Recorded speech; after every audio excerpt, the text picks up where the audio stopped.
saat ini saya bersama dengan Junas Miryardiarsyah kembali, Direktur dari Indonesian Basketball League (IBL). Dan kita akan berbicara dengan Mas Junas ini tentang keputusan terakhir dari IBL yang membatalkan lanjutan IBL 2020. Mas Junas, gimana kabarnya Mas Junas? Alhamdulillah baik, sehat. Baik ya.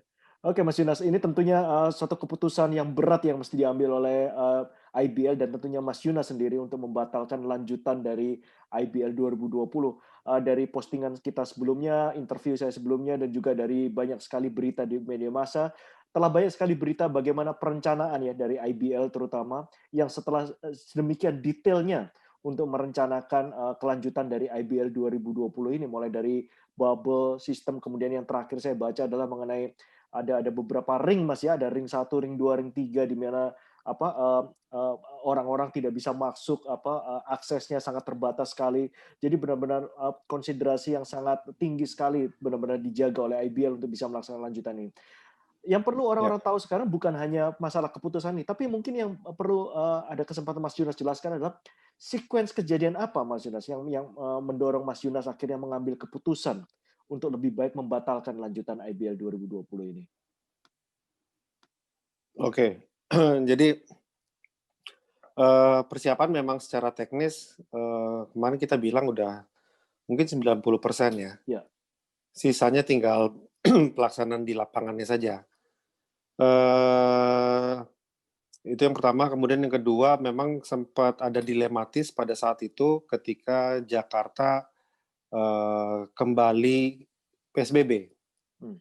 Ya.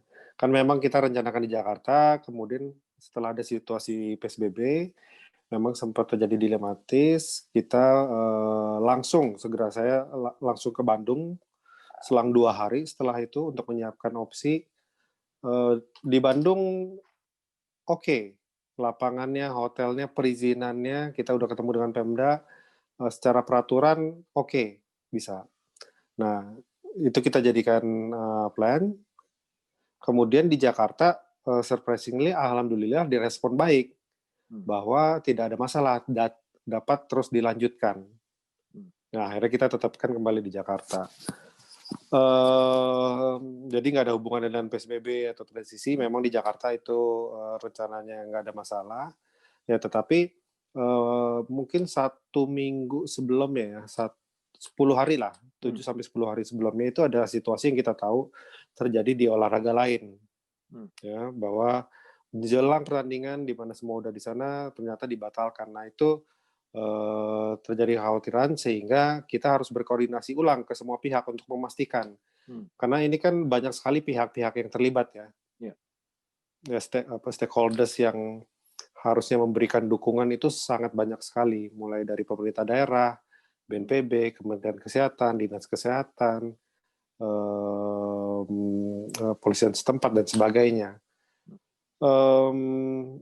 Situasinya berkembang, kemudian kita mencoba argumentasi bahwa yang terjadi pelarangan di olahraga tertentu itu berbeda dengan yang akan kita lakukan.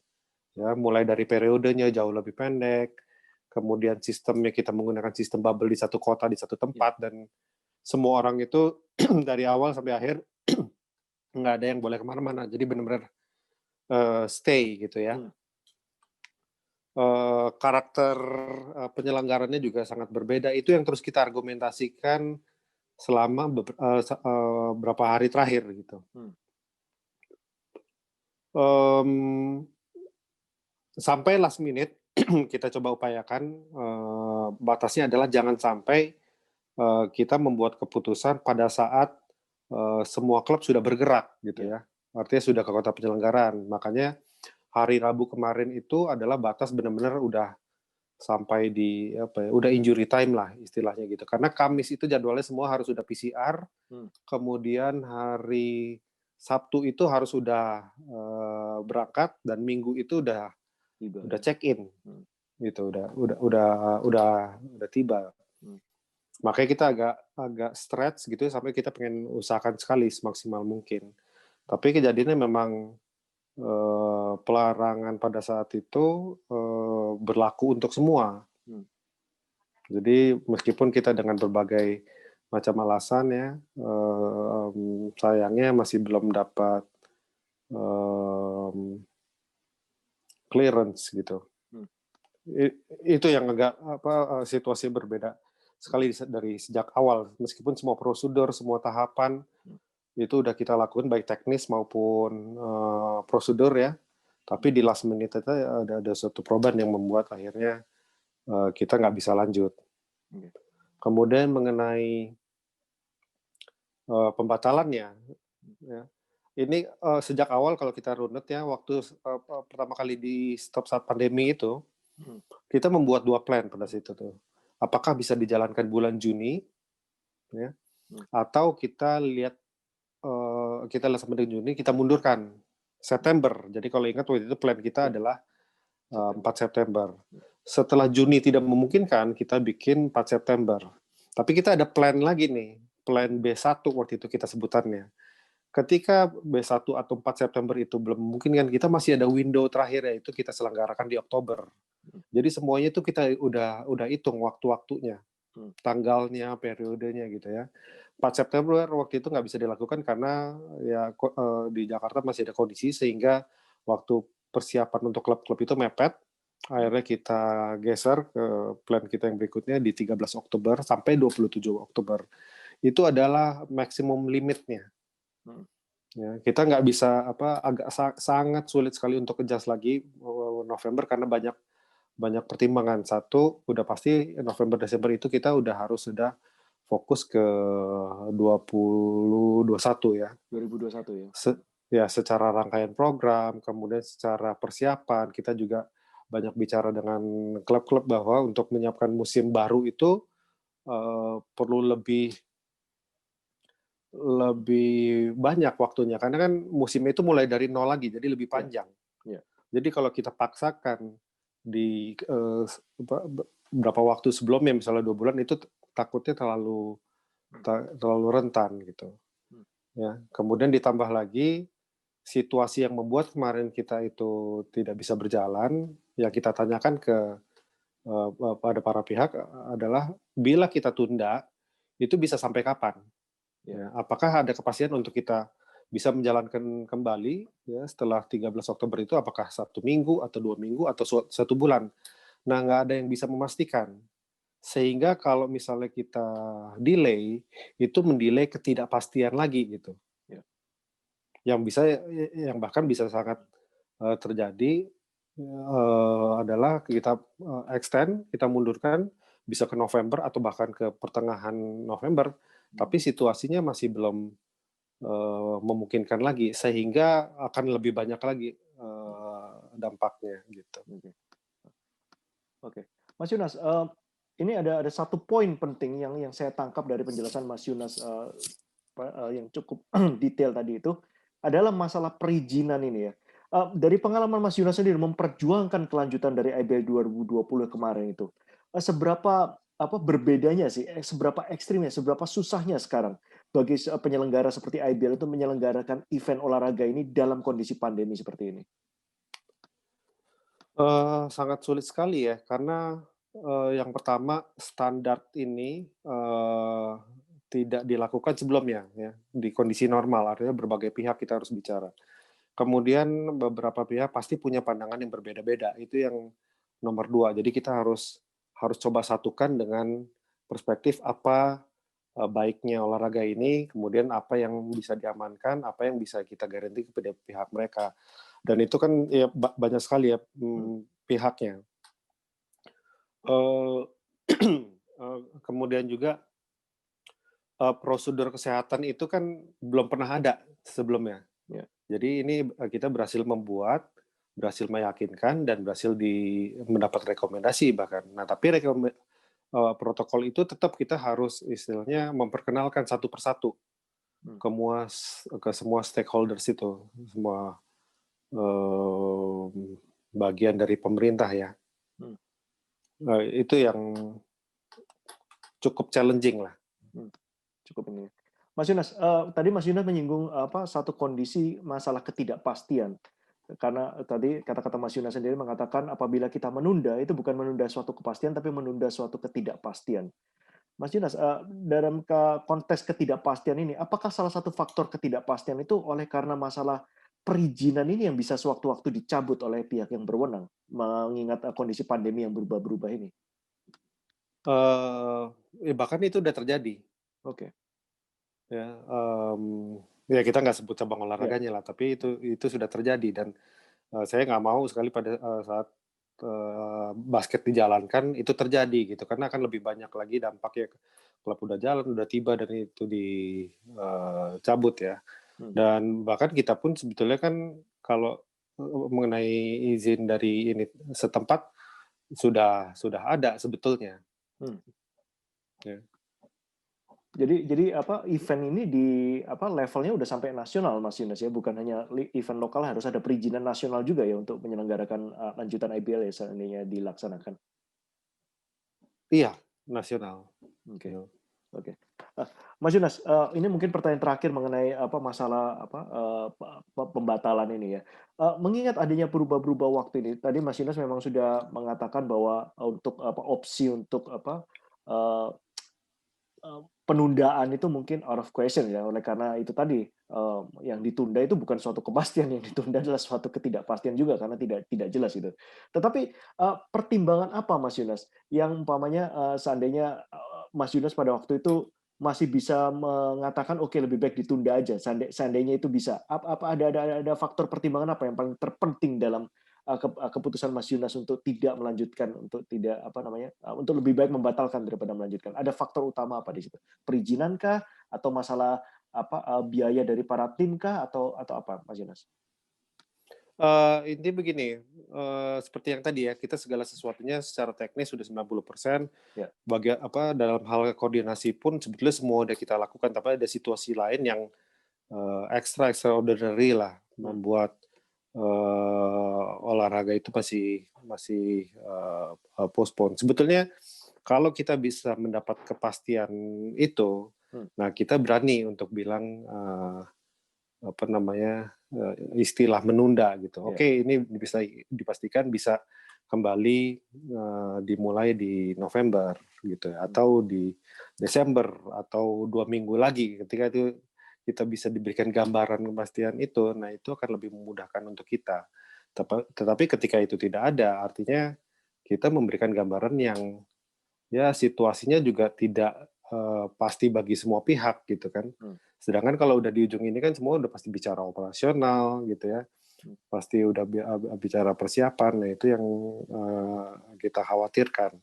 Jadi mungkin, yang terbaik, kita, eee, apa namanya, kita stop ya, karena dia plan awal juga kita memang udah rancang ini udah maksimum mmm, limitnya nih di Oktober sehingga ya kita sudah mempersiapkan kita harus, pindahkan fokusnya untuk yang ke musim berikutnya gitu. Karena itu nggak kalah pentingnya juga gitu. iya, Jangan sampai ini, ya kita paksakan sekali ya, mmm, kita paksakan sampai, semaksimum effort kita oke, tapi kalau kita paksakan sampai dalam tanda kutip "mengorbankan" untuk yang musim musim berikutnya. berikutnya, nah itu juga jadi kurang wise gitu. Oke.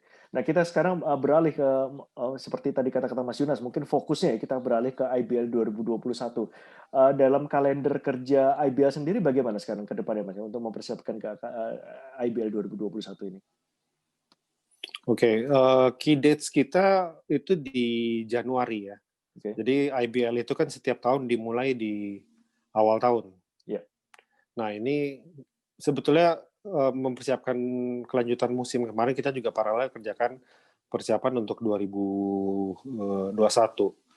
Mmm, Kita planning di Januari, kemudian sebelum musimnya pun ada banyak program kan ya. mhm. Ada yang namanya draft, ada yang namanya rookie, dan sebagainya itu juga kita mesti mesti hitung gitu. Apalagi di suasana seperti ini kan nggak semuanya bisa dijalankan secara ideal. Ya, Jadi bentuk-bentuk programnya pun kita harus, rombak rombak total gitu, Mas. oke. Tapi, masalah seperti rookie dan juga pemain asing, dalam perencanaan IBL 2021 itu masih tetap ada ya, Mas, ya? Seperti draft rookie dan juga draft pemain asing masih tetap ada ya, dijadwalkan ya? Semuanya begini, kita selalu belajar dari yang kemarin ya, Iya, apa yang iya, kita siapkan 4 bulan ini, kita selalu harus punya plan A, B, C gitu. Itu oke, udah ada kita skenario-nya. Dari sisi waktu, dari sisi format, dari sisi komposisi, itu, kita udah buat mungkin, rata-rata setiap itu ada 3 opsi ya. Nah, mhm, sambil ini terus kita monitor nih perkembangan belakangan ini. Ya, mhm, mudah-mudahan ini kan per hari ini misalnya, Jakarta udah kembali, PSBB transisi gitu iya, ya. iya, Mudah-mudahan juga kita berharap dalam waktu dekat olahraga udah mulai dibuka kembali, celah-celah untuk penyelenggaraannya. Nah, tren-tren ini akan kita monitor terus sehingga akan memudahkan kita untuk, mengambil opsi yang mana gitu kan. oke, oke, Ya belum lagi kan kalau kita bicara, pemain asing misalnya kan, mhm, situasi ininya kan apa namanya, keimigrasiannya juga kita monitor nih sambil kita cari-cari informasi gambaran, 1, 2 bulan ke depan tuh seperti apa gitu. oke. Salah satu resiko apa namanya, mengadakan liga di pandemi ini kan, mungkin dibatasinya ya, mengenai, penonton, Mas Yunas ya. Dan kita kalau umpamanya kita melihat, perkembangan dari istilahnya vaksin dari COVID-19 ini, mungkin, rencana atau jadwal ya apa yang kita bisa duga terbaik saat ini adalah mungkin Januari, Februari mungkin ya ada vaksin itu. Seandainya dalam masa itu masih dirasa apa, perlu adanya pembatasan sosial. Apakah IBL juga udah mewacanakan bahwa IBL ini akan berlanjut seandainya diizinkan tanpa ada penonton? Iya, termasuk itu Hmm, termasuk itu. Karena kan kalau kita lihat, trennya, vaksin kita percayakan, sama pemerintah ya. ya, Alhamdulillah juga perkembangannya udah cukup baik, tinggal kan jumlahnya apakah bisa terpenuhi, secara cepat atau, enggak gitu. Apakah hmm, di kuartal 1, kuartal 2, atau kuartal 3 kita masih belum tahu, kita cuma berharap bisa, lebih cepat. Tapi apapun yang tadi, kita mesti nyiapin plan-plan itu, karena kalau misalnya kita, terus menunggu ya, akhirnya vakumnya kan akan terlalu lama. Nah itu ya, nggak baik juga untuk basketnya. Sehingga kita harus tetap bergerak, kita harus tetap membuat semua orang optimis, ya belajar juga dengan apa yang udah kita lakukan 4 bulan terakhir, mudah-mudahan di 2021 kita bisa lebih, tajam lagi gitu. ya, insya Allah. Tapi konsep tanpa pemain ini tentunya apa untuk Tanpa musim depan ya, penonton. tanpa penonton, musim tanpa penonton maksud saya ini tentunya berbeda dengan konsep bubble kan Mas Yunus. Karena Mas Yunus mengatakan sendiri nggak mungkin kita mengadakan satu musim IBL itu dalam bubble kan. Sistem gini, sistem bubble-nya menurut saya sampai dengan pertengahan tahun itu sesuatu yang, secara prinsip masih terus, harus dipegang ya. Oke. Artinya kan teknis bubble-nya itu, banyak prinsip-prinsip misalnya makanya kemarin kita ciptain zona-zona itu Ya. sebetulnya itu prinsipnya bahwa zona 1 itu adalah yang sangat restricted, orangnya dari mana, tinggalnya di mana. Yang kedua, kondisinya seperti apa. Jadi bubble-nya itu secara, fisik mungkin kalau kita laksanain di kota yang berbeda, nggak bisa situasinya sama kan. Oh iya. Ya misalnya di Jakarta, di Bandung itu situasi bubble-nya mungkin bisa berbeda, tapi prinsipnya Mhm. bahwa, restrict area zona 1 itu orangnya bagaimana, sistem karantinanya bagaimana. Yang kedua, larangan-larangannya seperti apa, yang ketiga, larangannya seperti apa dan seterusnya begitu. Oke, oke, oke, Karena, oke. kalau kita tahu kan yang situasi bubble ideal tuh sebetulnya hanya ada di satu tempat, cuman ada di Jakarta yang tempat dan lokasi pertandingan hanya menyatu. Ya, hotel, lokasi pertandingan dan juga fasilitas ada di satu tempat gitu, Mas, ya? Iya, Oke, kebetulan baru aja ada di situ. oke. Oke, ini pertanyaan terakhir, Mas Yunas. Untuk IBL 2021 nanti ini apakah, dengan apa, batalnya IBL 2020 ini, istilahnya pergerakan atau mobilitas pemain sekarang udah boleh, Mas, ya? Udah boleh untuk melakukan transaksi ya? Pergerakan gimana, sorry? Maksudnya untuk apa, jual beli pemain, perpindahan pemain dan lain-lain udah bisa dilaksanakan sekarang, Mas, ya, dengan apa, berakhirnya IBL 2020 ini secara normatif? Oh iya, jadi kan kemarin kita umumkan mengenai, mengenai status kelanjutannya. Ya, Per hari ini kita akan, umumkan mengenai, turunan dari stopnya musim 2020, yaitu mengenai peringkat, mengenai juara dan sebagainya. Setelah dari situ, secara resmi klub-klub udah mulai bisa bergerak gitu. Oke. Tanggal berapa itu Mas kalau boleh share? Apanya? Pengumuman untuk Rencana pengumuman tadi mengenai kelanjutan dari keputusan untuk membatalkan IBL 2020 tadi? hari ini tanggal 12 Oktober. 12 Oktober ini ya. Dan Ya, ini Oktober. yang hari ini akan diumumkan adalah mengenai peringkat juara dan ya, status mengenai juara musim dan peringkatnya seperti apa. Oke, sip. Oke, Mas Yunas, terima kasih banyak ini penjelasannya secara detail mengenai alasan dan juga latar belakang ya untuk keputusan dari IBL untuk tidak melanjutkan IBL 2020 ini. Semoga para penonton juga fans basket di luar sana mengerti pertimbangan apa saja yang mesti diambil, keputusan berat yang harus diambil oleh IBL, dan tentunya seperti kata-kata Mas Yunas tadi, tentunya kita ambil pelajaran dari masa pandemi ini di IBL 2020 untuk mempersiapkan lebih baik lagi di IBL 2021. Terima kasih Mas Yunas, dan kita tunggu perkembangan IBL yang lebih baik di masa depannya. Terima kasih Mas Yunas. Terima kasih Mas Ridwan, sehat-sehat. Terima kasih. Sehat. Amin.